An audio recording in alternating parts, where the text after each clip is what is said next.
Pemirsa, pemerintah pusat meladapan Kemenko RI sampun ngijenin bantuan operasional majeng tim medis ring Kabupaten Buleleng sane akehnya ni 7,1 miliar rupiah. Parindikan inucap kebausang langsung Sekda Buleleng sanes pisanan Sekretaris Gugus Tugas Percepatan Penanganan COVID-19 Buleleng, Gede Suyase. Manut Gede Suyase, wantuan operasional kesehatan puniki masumber saking Kemenko RI tur pacang digelis kaicen melarapan APBD perubahan Renggala sane Jakirau. Pungkuran Dinas Kesehatan pacang laksana yang verifikasi majeng tenaga kesehatan sane sampun terdaftar pinaka tenaga kesehatan sane madue tugas penanganan pasien COVID-19. Gede Suyase ngawawahin anutin surat keputusan Kemenkes RI akehnya nih insentif tenaga medis bervariasi.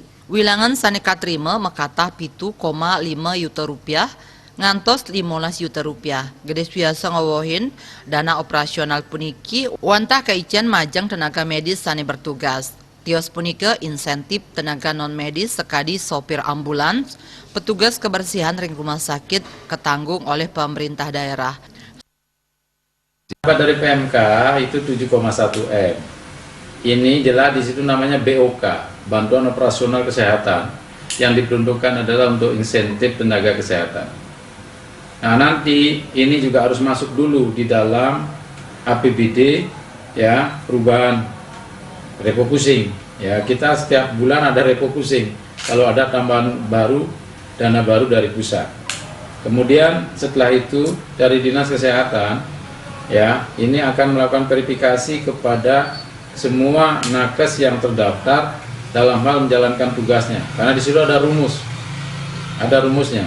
Berapa jumlah pasiennya apa namanya, apa PDP berapa, ODP berapa, OTG berapa yang dihandle.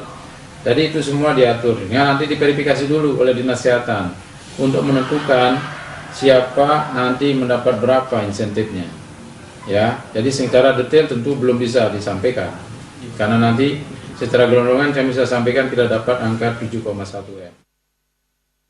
Suyase mastikayang pai ketannyani pacang digelis nyairang dana insentif majeng tenaga medis yening samian tahapan ring APBD perubahan sampun kelaksanayang. Komang Yuda, Bali TV.